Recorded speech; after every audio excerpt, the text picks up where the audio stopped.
Hello students, आज हम Haryana board का 2020 में आया हुआ पेपर कर रहे हैं।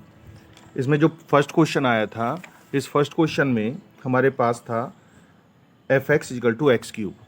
तो देखो यहाँ पर हमारे पास क्या होता है इस तरह के क्वेश्चन में, अगर पावर ऑड है और जो फंक्शन है वो रियल टू रियल है और पावर क्या है, ऑड है, तो ये पावर ऑड होती है तो ये हमेशा 1 1 और ऑन टू फंक्शन रहेगा। ये याद कर सकते हो कि अगर हमारे पास x की पावर ऑड है तो इस तरह के क्वेश्चन में हमेशा ही 1 1 और ऑन टू ही आंसर आएगा। अगर पावर इवन है तो वहाँ पर क्या हो जाएगा, ना तो 1 1 रहेगा और ना ही ऑन टू रहेगा।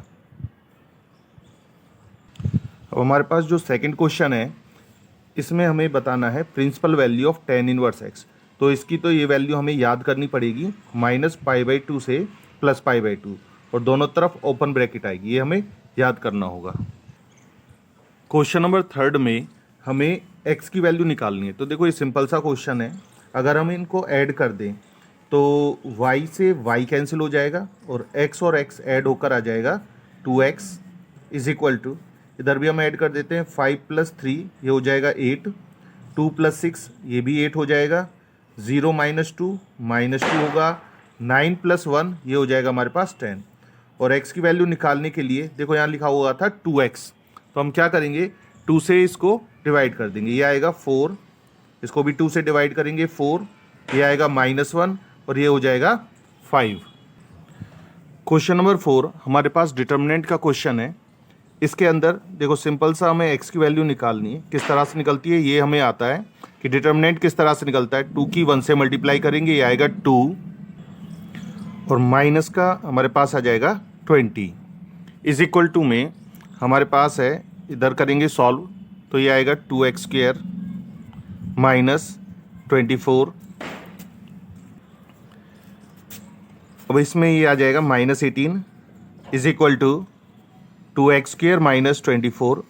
तो माइनस का जो 24 है इस साइड आएगा, ये हो जाएगा 24 प्लस का -18 इज इक्वल टू 2x²। 24 में से 18 माइनस करेंगे तो यह होगा 6 इज इक्वल टू 2x²। अब ये जो 2 मल्टीप्लाई में ये आ जाएगा डिवाइड, और 6 को हम अगर 2 से डिवाइड करते हैं तो ये आता है 3 इज इक्वल टू x²। तो इस तरह से x की जो वैल्यू आएगी ये आ जाएगी ±√3। क्वेश्चन नंबर 5 में हमें क्या करना है, डिफ्रेंशिएशन करना है। तो सबसे पहले हम करेंगे सेक का, इसके बाद tan का, इसके बाद होगा √x का। तो देखो सबसे पहले सेक का करते हैं, ये होता है सेक x, x की जगह हमारे पास है tan√x, तो सेक x का होता है सेक x इंटू tan x। तो दोबारा से हम x की जगह क्या लिखेंगे, tan√x। तो ये हो गया सेक x का। अब हमारे पास बचता है सेकंड टाइम है tan√x का। तो tan का जो डिफरेंशिएशन होता है ये होता है sec² x। इसके बाद लास्ट है √x का, √x का हो जाता है 1/2√x। Question number 6, question number 6 के अंदर हमें मैक्सिमम दिखाना है। तो हम कैसे दिखाएंगे, देखते हैं किस वैल्यू पर ये मैक्सिमम है। तो सबसे पहले हम क्या करते हैं, इस क्वेश्चन में हम इसका डिफरेंशिएशन करेंगे और जो डिफरेंशिएशन आएगा इस डिफरेंशिएशन को हम 0 के इक्वल रख देंगे और x की वैल्यू निकालेंगे। तो ये आ जाएगा 3x² is equal to, minus का 3 इधर जाएगा तो ये हो जाएगा प्लस का 3 और x² की वैल्यू आ जाएगी 1। हमारे पास x की जो वैल्यू आ गई है ये आ गई है +-1। इसके बाद क्या करना है, हमें इसका डिफरेंशिएशन करना है डबल। तो इसका डबल डिफरेंशिएशन अगर हम करते हैं तो ये आ जाता है 6x। तो सबसे पहले हम x = 1 पर चेक करते हैं कि f"x का साइन क्या आएगा। तो हम अगर x की जगह 1 पुट कर देते हैं तो ये आंसर आएगा 6, और ये तो हमारे पास कैसी वैल्यू है, पॉजिटिव वैल्यू है। इसका मतलब जो fx है इस वैल्यू पर क्या होगा, मिनिमम। इसी तरह से हम x की जगह -1 पुट करेंगे डबल डिफरेंशिएशन में, और जो डबल डिफरेंशिएशन में अगर -1 पुट करते हैं तो ये आएगा -6।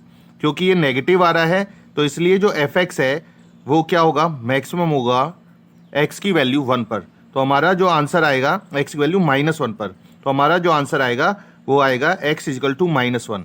तो जो fx है ये मैक्सिमम है x = -1 पर। क्वेश्चन नंबर 7 में हमें क्या करना है, ये दिखाना है कि ये फंक्शन इंक्रीजिंग है या डिक्रीजिंग है। डिक्रीजिंग है तो किस इंटरवल पर ये डिक्रीजिंग है। तो हम देखते हैं, सबसे पहले इसका डिफरेंशिएशन करते हैं।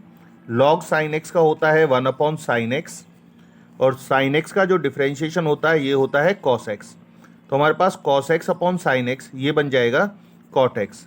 और हमें पता है जो कॉट एक्स होता है वो जो फर्स्ट क्वाड्रेंट होता है इसमें तो पॉजिटिव होता है, लेकिन जो सेकंड क्वाड्रेंट होता है π/2 से पाई तक इसमें क्या होता है, नेगेटिव होता है। तो इसलिए जो ये हमारे पास आंसर आएगा नेगेटिव वाला, इस इंटरवल पर जो फंक्शन f(x) है ये कैसा होगा, डिक्रीजिंग होगा। हमसे डिक्रीजिंग ही पूछा गया था, और ये डिक्रीजिंग किस इंटरवल पर होगा, π/2 से पाई पर। क्यों, क्योंकि जो डिफरेंशिएशन है इस पॉइंट पर ये कैसा आ रहा है, नेगेटिव आ रहा है। इंटीग्रेशन के इस क्वेश्चन में हम क्या करने वाले हैं, जो ये tan इनवर्स x है इसकी जगह हम t पुट करेंगे और इसका डिफरेंशिएशन कर देते हैं। इसका डिफरेंशिएशन आएगा 1/1 + x² dx = dt। तो यहाँ पर हम tan इनवर्स x की जगह क्या लिखने वाले हैं, t, और जो ये dx/1 + x² है इन दोनों की जगह हम लिख देंगे dt। और हमें पता है t का इंटीग्रेशन होता है t²/2 + c। t की वैल्यू वापस रख देते हैं, t की वैल्यू tan इनवर्स x लिख देते हैं इधर जब हम t की वैल्यू tan इनवर्स x लिखेंगे तो इसका क्या हो रहा है, स्क्वायर, और अपॉन में है 2 और प्लस में क्या आ जाएगा, c। क्वेश्चन नंबर 9 ये हमारे पास एक प्रॉपर्टी से होगा। इस क्वेश्चन में क्या प्रॉपर्टी लगने वाली है, इसमें लगेगी -a2 + a। इस तरह का क्वेश्चन अगर आता है पेपर में तो ये अधिकतर ऑड फंक्शन का आएगा। अब ये ऑड फंक्शन क्या होता है वो अभी बताएंगे। अगर ये क्वेश्चन ऑड फंक्शन का है तो हम क्या करेंगे, इसका आंसर डायरेक्ट ही क्या लिख देंगे, 0। तो देखो यहाँ पर जैसे कि ये लिखा हुआ है, इसको हमने क्या माना, f(x) के बराबर माना, और हमने x की जगह क्या पुट कर देना होता है, फंक्शन को जांचने के लिए हम x की जगह लिख देंगे -x। तो हमने हर जगह जहाँ भी x दिख रहा था वहाँ हमने क्या लिख दिया है, -x। फिर इसके बाद देखो सॉल्व करते हैं, तो साइन में तो जो माइनस पावर है ये आगे आ जाती है। साइन में जो पावर है -x वो क्या होती है, आगे आ जाती है। लेकिन कॉस में जो ये माइनस है ये कॉस क्या करता है, इस पावर को, इस माइनस को ख़त्म कर देता है। तो देखो ये जो फंक्शन था ये सेम टू सेम बन गया है, माइनस आगे निकल कर आ गया है। अगर ये फंक्शन सेम टू सेम है तो हम क्या करेंगे, इसकी जगह f(x) पुट कर देंगे। अब देखो ये जो हमारे पास f - x किसके बराबर आया है, -f(x) के। तो इसलिए इस तरह के फंक्शन को हम क्या कहते हैं, हम कहते हैं इस तरह के फंक्शन को ऑड फंक्शन। और इसका जो आंसर आता है वो किसके बराबर आता है, 0 के बराबर आ जाता है। क्वेश्चन नंबर 10 में हमें डिग्री और ऑर्डर निकालना है। तो जैसे हमें पता है जो ऑर्डर होता है क्या होता है, मैक्सिमम डेरिवेटिव होता है। तो इसमें सबसे ज़्यादा डेरिवेटिव हो रहा है 2 टाइम्स, तो इसलिए इसका जो ऑर्डर आ जाएगा 2 होगा। और इस 2 डेरिवेटिव की जो पावर होगी ये हमारे पास कितनी लिखी हुई है, यहाँ पर लिखी हुई है 3। तो ये जो 3 है ये हमारे पास आ जाएगी इसकी डिग्री। इस क्वेश्चन में हमें ये जो डिफरेंशियल इक्वेशन दी हुई है ये सॉल्व करनी है। तो इसको हम किस तरह से सॉल्व करते हैं, इसको करते हैं वेरिएबल सेपरेशन वाले मेथड से। तो इसमें हमें क्या करना होता है, जो वेरिएबल y है इसकी जितनी भी टर्म्स है उनको हम एक साइड लेते हैं, 1 + y²। और जो x वाली टर्म्स हैं, जैसे कि डिवाइड में x dx लिख रहा था इसको ले गए ऊपर, ऊपर लिख रहा है 1 + x² इसको लिया है नीचे। अलग अलग करने के बाद हम इसका दोनों तरफ इंटीग्रेशन कर देते हैं। अब जैसे पता है हमें इसका जो इंटीग्रेशन होता है 1/1 + y² का, इसका होता है tan इनवर्स y, और इसका जो इंटीग्रेशन होगा वो होगा tan इनवर्स x।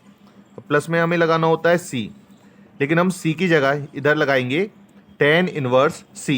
क्यों, क्योंकि सभी जो टर्म्स हैं वो हमारे पास tan इनवर्स में, तो इसलिए हम जो कांस्टेंट टर्म है इसमें भी क्या लगाएंगे, tan इनवर्स लगाएंगे। अब जैसे कि हमें पता है एक फॉर्मूला होता है tan inverse x + tan inverse y। ये होता है tan inverse x + y upon 1 - xy। ये हमने यहाँ पर यूज़ कर लिया है। अब क्योंकि दोनों तरफ ही tan इनवर्स है तो हम क्या लिख सकते हैं, इधर लिख सकते हैं y = x + c upon 1 - x × c। जैसा कि इस क्वेश्चन में बताया गया है कि हमारे पास 4 वाइट बॉल और 6 ब्लैक बॉल हैं, और हमने 2 बॉल निकाली हैं, वो भी विद रिप्लेसमेंट, हमें प्रोबेबिलिटी निकालनी है कि दोनों की दोनों बॉल ब्लैक हैं। तो इसका मतलब हम फर्स्ट बॉल जब ब्लैक निकालेंगे तो हमारे पास 6 ब्लैक बॉल होंगी और टोटल बॉल्स होंगी 10 मल्टीप्लाई बाय, जब हम सेकंड बॉल निकालेंगे तो हमने क्या किया होगा, जो पहली बॉल निकाली थी वो दोबारा से इस बैग में पुट कर दी है। तो अगर हम अब सेकंड बॉल निकालते हैं तो हमारे पास 6 ब्लैक होंगी और टोटल कितनी होंगी 10 बॉल्स। और अगर अब हम इसको सॉल्व करते हैं तो ये हो जाएगा 2 3 जा 6, 2 5 जा 10, इसी तरह से हमारे पास आंसर आ जाएगा 3 3 जा 9 अपॉन 25। इस क्वेश्चन में हमारे पास लिखा हुआ है A and B are independent events. जैसा कि हमें पता है अगर ए और बी इंडिपेंडेंट इवेंट्स हैं तो probability of A intersection B ये बराबर हो जाती है probability of A into probability of B. ये हमें याद होना चाहिए। अब हमारे पास क्वेश्चन में probability of A B given है, प्रोबेबिलिटी ऑफ बी गिवन है, और हमें क्या फाइंड आउट करना है, probability of A by B, ये वैल्यू हमें फाइंड करनी है। तो हमें इसका फॉर्मूला पता है probability of A intersection B upon probability of B. तो जैसा कि हमने अभी देखा था इंडिपेंडेंट इवेंट्स हैं तो probability of A intersection B, तो इसकी जगह हम क्या लिख सकते हैं, probability of A into probability of B, upon में आ जाएगा प्रोबेबिलिटी ऑफ बी। तो ये दोनों कैंसिल हो जाएंगे, तो इधर बचेगा बस प्रोबेबिलिटी ऑफ ए, और इसकी वैल्यू कितनी है 0.3। तो हमने निकाल लिया probability of A by B. तो क्वेश्चन नंबर 14 हम करते हैं। इस क्वेश्चन में हमें जैसा कि पता है कि जो भी प्रोबेबिलिटी होती है इन सब का सम 1 के इक्वल होता है। तो हम क्या करेंगे, 0 plus k plus 2k plus 2k plus 3k plus k square plus 2k square plus 7k square plus k is equal to क्या लिखेंगे 1। तो यहाँ पर हम प्लस करते हैं, ये होगा 7 2 9 और 1, ये हो गया 10k स्क्वेयर, और ये हो गए 3 2 5 3 8 और 1 9, 9k इज इक्वल टू 1। तो इस तरह से ये हमारे पास एक क्वाड्रेटिक इक्वेशन बन गई है और इसको हमें सॉल्व करना है। तो इसके जो फैक्टर बनने वाले हैं वो बनेंगे 10k square, 10k minus k minus 1 is equal to 0। इन दोनों में हमें कॉमन मिल रहा है 10k, कॉमन लिया तो ये बचेगा हमारे पास k प्लस 1, माइनस 1 कॉमन लेते हैं तो इधर बचेगा k plus 1 is equal to 0। दोनों में k प्लस 1 कॉमन है और इधर बचेगा 10k minus 1 is equal to 0। तो इससे k की जो वैल्यू आएगी ये आएगी -1, और इधर से जो k की वैल्यू आएगी ये आएगी माइनस का 1 इधर गया प्लस, और ये मल्टीप्लाई वाला 10 आ जाएगा अपॉन में। तो देखो नेगेटिव वाला तो हम आंसर लेंगे नहीं क्योंकि प्रोबेबिलिटी का क्वेश्चन है तो नेगेटिव तो हो नहीं सकती, तो इसलिए हम क्या लेंगे, k की वैल्यू 1/10। क्वेश्चन नंबर 15 में हमारे पास a गिवन है और b गिवन है, और हमें यहाँ पर यूनिट वेक्टर निकालना है in the direction of a plus B. तो हम क्या करते हैं, यूनिट वेक्टर निकालने का फॉर्मूला होता है vector a plus B upon में इसका magnitude, magnitude of a plus magnitude of b। तो हम क्या करते हैं, सबसे पहले a प्लस बी निकाल लेते हैं। तो यहाँ पर हम जब इन दोनों को प्लस करेंगे तो i वाली टर्म तो अकेली है तो ये लिख दिया 2i, यहाँ लिखा हुआ है 2j प्लस j, ये हो जाएगा 3j, और k वाली टर्म्स हो जाएंगी -5 और -1, ये हो जाएगा -6k।